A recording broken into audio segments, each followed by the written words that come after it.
Welcome back to Coming In Hot with Caroline. Let's get started. I really want to talk today about success shaming. I did a whole rant on Instagram about this, and I had such incredible feedback that I just thought it might be good to have it live somewhere because I really want to flip the switch. You guys, I want to flip the switch. You know how they always say misery loves company? And it's true because when you're down, how many people will come around, right? How many people will offer to help? How many people will sit with you to drink the vodka and take the Xanax and smoke the cigarettes when you're down? Everyone shows up to just in the pity party. It's interesting though, when things are going well though, people don't really check in and people aren't necessarily there to celebrate with you. And there aren't necessarily people cheering you on and clapping and telling you what a great job you're doing. They'll tell you you're going to be okay, like you're not dying, you're going to be okay. But they don't say, I'm so proud of you, you're killing it. There is something, and I don't know, because I feel like I see men more be like, hey, you're doing a great job, man. Good for you on that promotion or that raise or whatever it is. Women normally or typically don't talk about money. We really don't talk about success. I feel like we're normally talking about our husband's success or somebody else or a kid's success, but we're rarely talking about our own. In this journey, it is interesting what you witness. Like, who is there for you? Who supports you? Who shows up for you? Who says your name in the rooms you're not in? Who is there clapping the loudest when you're really happy, right? It is eye-opening. I've never been rock bottom, but I've definitely had some serious hard times. And it is amazing the support you get. If you're in a really bad place, you go to a doctor or you go to a therapist or there's someone to call to help, right? What about the women that aren't rock bottom, right? That are surviving each and every day. It isn't the happiest they've ever felt or fulfilled, but they're not rock bottom or, God forbid, suicidal or to that point where they're taking up drinking and pills just to get through the day, right? There's got to be some middle ground there. And that's what we call the gray area. John and I talk about this area all the time because it's an area that no one talks about. The gray area and the success area. The rock bottom, everyone has covered. I feel like we have enough self-help books, enough incredible motivational speakers, therapists, and psychologists who have tackled whether it's substance abuse, suicide, mental health, the hard topics that people have to when they hit rock bottom. I'm here to talk about gray area. I'm here to talk about success, okay? Because there is now, I feel, real shaming in the gray area and in the success. There's never, I personally don't feel like there's ever any shame in the failure, which is interesting, where you think you'd feel shame from failure. But you might feel it yourself, but I don't feel like other people make you feel bad for failure. If anything, people will be like, no, you're going to be okay. You got this. Let's go for drinks. It's going to be okay. Or if you go through a breakup, you're like, you're beautiful. You're amazing. You're going to fuck him. It's his loss. You know what I mean? When let's say you just landed the best job or you just got the best deal of your life, I don't know who's necessarily there to be like, you are so beautiful. You are so badass. You got this. Like, I'm so proud of you. You're killing it. To be honest, you don't have someone saying that, right? And you would think when you're doing really well that would be something common for someone to be, that people that love you, who spend time with you, would want for you. So you would think they'd be celebrating with you happy. But what's interesting is what I've noticed is that the gray area and success actually make people quite uncomfortable. It makes them uncomfortable because it makes them have to face their own shit. It's like having to look in the mirror, because when someone's going through something and you feel something with them, it's like you're looking in the mirror, right? So I think that's why misery loves company, because when you're not feeling like your best self, when you are avoiding the mirror, when you don't want to look, you want to be around other people who don't want to look either. You want to hear what you want to hear, right? You don't want to hear the truth. You don't want to have to face the truth. You don't want to have to look at the truth. So you look at everything that's exactly the same as you. So you all look similar. You're all doing the same thing. You're all talking about the same thing. And it's just like this vicious cycle. For me, I think what's interesting is that gray area and the success area, because that's the area where you're touching new ground. You're experimenting. You're setting boundaries. Like, You got to get your shit together. You're starting to face yourself, right? Like for me, I was in this gray area, and it's when I started to, thank God, take notice. And that one look in the mirror, when I did not recognize myself, I looked like everybody else that I was hanging out with, but I did not look like that future version of me that I thought I would be, that I knew I could be, right? There was something of, I was like, I'm not miserable, but I'm not super happy either. I was like, yes, do I have a nice house? I do. Thank God, we've worked really hard for it. Do I have a nice car? Yes. Did I always? No, but I've worked really hard for it. Yes. Do we have nice things? Do I have a nice husband? Yes. I also worked really hard for that. And we work really hard at our relationship. It isn't free. It isn't easy. It wasn't handed to me. All of it was worked for. All of it I deserve. I honestly believe that. I put the work in, and that does not mean that I can't say it isn't perfect. That does not mean that I can't say that I have hard days. That does not mean I can't say I'm unhappy. I'm not unhappy with my house or my family, but I can have unhappy days, right? I can be frustrated. I can feel resentful. I can feel like overwhelmed. I can feel like I have so much responsibility that I have no idea how I'm going to handle it all. I can feel all of those things, but when you're in the gray area, you're not allowed. There's something about the gray area you're not allowed. And there's shaming in that, because like when I'm on Instagram or on TikTok or anywhere and I'm talking about maybe a hard day or a hard time, whether it's with my mom or with the kids or with John, or just like you're cranky. I don't know. You're just having a bad day. You're just cranky. You will get the commentary of like, how can you complain? Like at least you're married with a house, or at least you have a nice car, or at least there's always like this comeback that doesn't allow you. If I had said something super devastating, I think I would have had all the love and support in the world. But when it's this uncomfortable gray area because you have things that other people don't have, or maybe what other people think they want to have or what they do want to have, and you're complaining about it, makes them uncomfortable, right? The same as when you start setting boundaries and you start evolving and growing and changing and pivoting, and your life starts to take a serious upgrade, it will make people uncomfortable. And they don't know what to say. They don't know what to do. And I really want to change that, because what I have sensed is this gray area shaming and success shaming, like I said before. And now we have normalized misery or looking like shit, feeling like shit, and not doing shit to the point where now you can't say I'm happy, or now you can't say I'm happily married, or now you can't say I look great today. Now you can't say I love myself, or you know what, I feel really proud of myself, or oh my God, I nailed that and I'm killing it, and you know, I worked so hard and I'm so proud. Like, you cannot say shit like that in front of people. Like, people look at you like you're crazy. Then you're like obnoxious. You are like, you think you're too much, you're a diva, like you're whatever anybody wants to say. It makes people uncomfortable. And again, I think it's because you're touching on uncharted territory. You're touching on feelings, maybe emotions, maybe dreams and goals, maybe their own reality that you're needling the bear a little bit. And it's making them have to face things that maybe they have avoided or maybe didn't want to see for many years, right? Again, that's what boundaries do. That's what you growing and evolving does. It makes people uncomfortable. And I think that is why success makes it uncomfortable, and why I just changed the definition of success for me. I really did. When I was younger, thinking my dad was so successful or that people's parents were so successful, it was always about money. It really was always about how much they had, what school they went to, what car they were driving, what vacation they were taking, what bags they were, like, it was money is what determined success.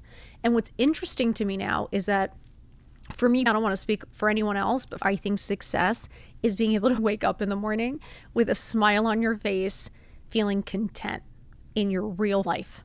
You being able to find your happy in the hard, no matter what, feeling content each and every day, having a smile, being able to get up and get dressed and just be happy is the greatest form of success I have ever heard of. I don't care how much money you have. I don't care how great your house is. I don't give a shit what car you're driving. You are not thinking about any of those things when you're on your deathbed.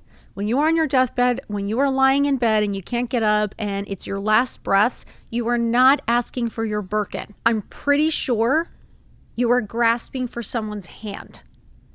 I'm sure you're praying for someone to kiss your forehead. You know what I'm saying? It's about love. It's about affection. It's about feeling seen, heard, loved, and respected. At the end of the day, that's success. Feeling that every day. Imagine. I think about that now. I'm going to be 53 and I'm like, can you imagine for the next 50 years, God willing, I can just wake up feeling happy? I could feel this good. That's success. That's success. Feeling capable, feeling smart, knowing I can take care of myself. That's capable. That's success to me now. I feel like as things are changing, different things are making people uncomfortable because, again, we weren't on social media 24/7 when I was growing up, right? We weren't watching everyone around the entire world doing incredible things. Everyone's highlight reel. And that's why I appreciate so much the love and support I get for me keeping it real, showing the good, the bad, and the ugly, because I think bullshitting you doesn't help anyone. So for me, it's always about keeping it real because life isn't perfect. It isn't a highlight reel. There are so many ups and downs. There's so many mountains to climb. There really are. And there's so many peaks you get to celebrate. And then some that you just slide all the way back down and it's brutal. I actually want to be happy. I want to be happy for people. I don't want to normalize misery. I don't want to normalize women joking constantly about how much they hate their husbands or joking constantly how we need to drink and take pills just to function or get through. Like, when do we stop doing that? Listen, I have no beef with the Housewives. I've enjoyed that show for so many years. Huge fan of Bravo. But again, God, would I love to see a show about women having their shit together? Would I love to see a show of a happy family? Would I love to see a show about women doing well, working on themselves, even failing, but getting back up? Something inspirational, something motivational. Again, using our brains, our capabilities, not just opening our legs and drinking and taking pills. Like it just gets to a point where I just found it obnoxious. I was like, we're not that stupid. You know what I mean? We're not that dumb. We're not just a purse to some rich guy. Like, we're actually quite capable. So let's get our shit together. Let's show that. And let's make happiness and success what's interesting on TV, right? Like, why is drunk ass messes and controversy and people being mean to each other and watching people fail and finding entertainment in people failing, right? That's normalizing misery. That's normalizing us getting enjoyment by watching somebody else suffer because it makes you feel better, right? It makes you feel better. It makes you feel like you maybe have your shit together. It makes you feel like, oh, at least not me. You know what I mean? Like when your friend's like hysterically crying or going through a breakup or the boyfriend's cheated. Yeah, you can be there, especially if you're not going through it, because you can be like, oh my God, thank God it's not my boyfriend. Like, thank God it's not me. So like you're like, oh, I'm there for you.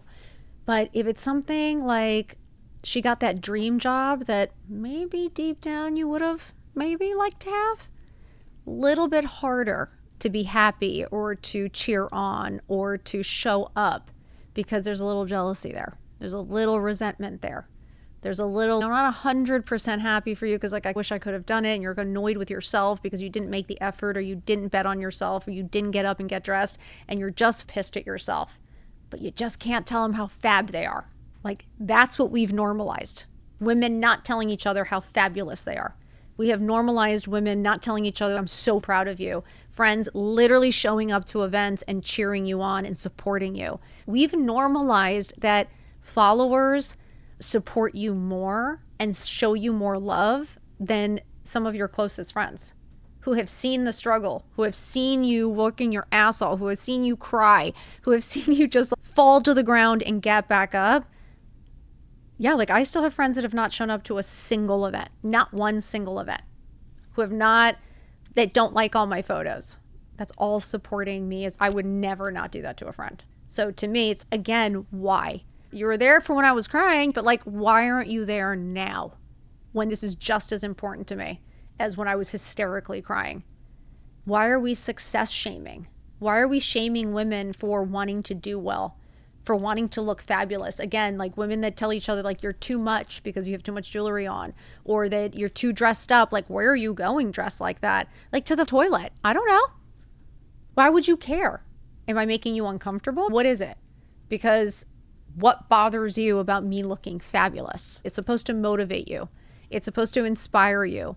It's supposed to set a good example, right? It's supposed to be a good thing. Imagine you taking care of yourself, you putting the oxygen mask on first, you putting on a cute outfit, your jewelry, looking gorgeous with a huge smile on your face, feeling super positive and confident, going out there feeling your best and doing some good. How is that a bad thing? When you're knocking it, when you're making fun of it, when it's, oh, the diva, the too much, you think so highly of yourself. Fancy pants. What if I normalize fancy pants? What if fancy pants becomes normal? What if us getting up and getting dressed for our normal lives, like just looking good every day because you're lucky to be up? What if we said that? Martha Stewart normalized having a beautiful home. She normalized being able to look nice and take care of your home and still work and take care of your kid. The same way there are moms on social media right now, like making fun and saying that we make them feel bad, that the moms who are up and put together and dressed well and have their shit together make them feel bad. But I'm like, why is it okay for you to look like shit and feel like shit and not do shit about it? Like, why are you making us feel bad because we like to take care of ourselves, because we decided that it's a priority for us to put our oxygen masks on first, because we make that decision to get up, to work out, to move our bodies, to have time to ourselves, to put on a great outfit, to do our makeup, just to take care of ourselves. That's not a negative thing. And it's become a negative thing. And you wanting to work or look fabulous, and you go to school and it's like they're making fun of the mom that looks fabulous and put together, rather than being like, damn, she looks good. Like, how'd she do that? Ooh, I need to get some tips. Like, you know what? Tomorrow I'm going to try putting hoops in. You know what? I love her hoops. I'm going to try wearing hoops. I feel like it's going to give me a pep in my step. Or like, you know what? I have something similar to that in like my closet. I'm going to try to wear that outfit tomorrow because she looks fab and I love it. Look at that smile. I want to smile like that. Why isn't that the conversation? Why is the conversation like, look at her. Look at who does she think she is? Where is she going? Oh, she's crazy. Oh, she just wants all the attention. So let's change the narrative. Let's change the narrative. Let's flip the switch. Instead of misery loving company, let's have happiness loving company. I'm not bringing sexy back. I want to bring happy back. I want to bring us loving and supporting each other back. I want us to actually be happy for one another when we're actually happy. I feel like the people that really love you, that you're spending time with, who you say you love and they say they love you, should be wanting you to be super successful, smiling, happy, looking and feeling your absolute best. The other way doesn't make sense to me. And yet that's what's normal, right? I can't tell you how many times, like in preschool and in elementary school, you would hear like how much they hate their husbands. Or they joke about the mom parties, but they're no joke. Like the moms are out of control, literally jumping over bushes, falling down, drinking to the point of no return because you're just desperate for a good time. You're desperate for an escape. Like, I get it. I've been there too. But I'm just saying it isn't normal. And I want to normalize like feeling your best, doing your best, and not needing to escape from your life and your feelings every day. That's what I'm hoping for. I'm hoping that like you go to school and the moms are cheering each other on because they look fabulous. And because the working moms are going to work, like supporting each other. Everyone's a feminist and everybody wants to see women do well. But yet when women are doing well, you're tearing them down. Right? Second their success, it's rip her off the pedestal. Like every celebrity, like they kiss their ass and then they tear them down. Why is that? What is it about a strong, powerful woman that makes people so uncomfortable? And we need to change that because women have a hand in that. They do. The way we treat each other, the way we treat women that are, the way we judge each other, the way we're so hard on each other because of each other's choices or decisions or beliefs. So let's flip the switch, ladies. Let's change the narrative. Let's normalize happiness. Let's normalize positivity. Let's normalize wanting to see someone you love, and hopefully every human being, looking and feeling their absolute best. That way they walk out that door doing good, successful, and you can cheer them on all the way to the top. How about we normalize that? That sounds fun to me. Rather than Sitting around a bunch of people bitching and complaining and being negative, what does that do for you? I get that when you're down, you want other people to be down with you. But I personally, to me, it's like playing tennis. You play better up against a better player. So I don't want to be down and more down and stay down. I'd rather talk to someone who's going to push me a little, who's going to be positive, who's going to get me out of that rut, get me back up, remind me of my power, my strength, and not want to see me down. So it's about finding those people in your life, whether it's a partner, whether it's a friendship, whether it's a work environment, whether it's your family. It is super important that we start supporting each other's wins as much as we support each other's losses. There is real power when we come together and actually cheer each other on. There really is. It can change your life. That is such a flex to have strong, smart female friendships that are at that front row screaming and cheering you on and wanting to see. It's like your success should be their success. Your happiness should be their happiness. We have to stop shaming women for, number one, being in a gray area, because let me tell you something, not everyone is rock bottom. I can't tell you how many moms are just struggling from loneliness, are just struggling from boredom, are just struggling from, I can't figure out what the next 50 years look like, are struggling from fear, are just struggling from feeling unseen and unheard. They're struggling from like having avoided the mirror the last 18 years with kids. There's a gray area where it isn't rock bottom, but you're not super, super happy and fulfilled. And I'm just saying there's a world that you can work on that. There is a world that you can come to terms with that. There is a world that we can be there for each other, support each other in that gray area so we can lift each other up into the success area. And then scream and yell from the top of your lungs out of pure happiness, right?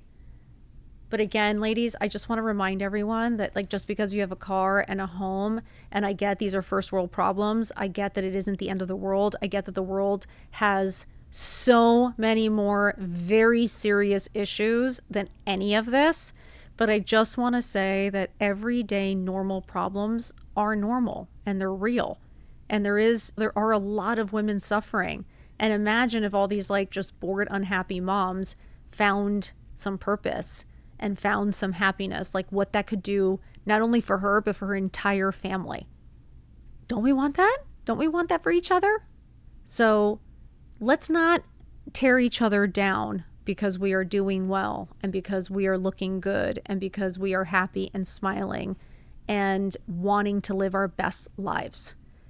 And being kind and positive and cheering your best friend on, even if it isn't working out for you perfectly, even if it isn't your turn, it will be one day.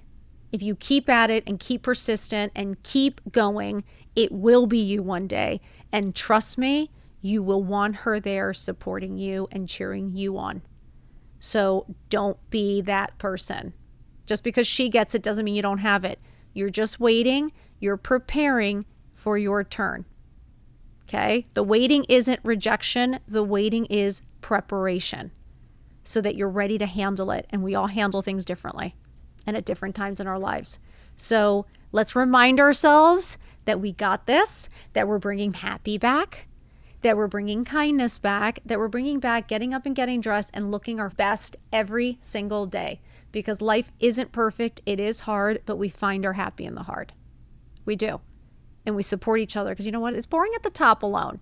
Why would you ever want to be alone at the top? You got to bring all your friends with you. So let's keep supporting women at all stages of their lives. Okay? Not only at rock bottom where they can call someone, get medication, get help. The gray area needs love and support.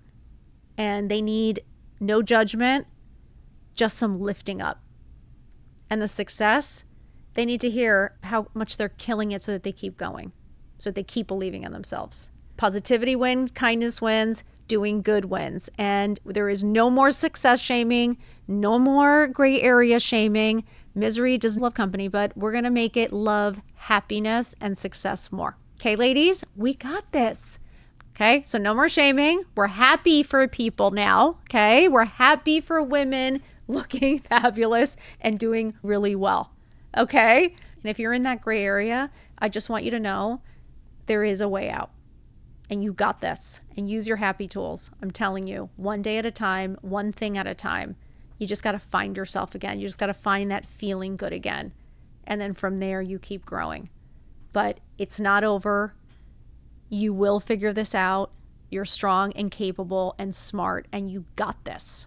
Okay? I love you guys so much. I hope you have the best week ever. We'll be back next week. Please like, review, follow, all the good stuff, all the positive stuff, and know that we're sending it all back. Thank you for listening. Mwah.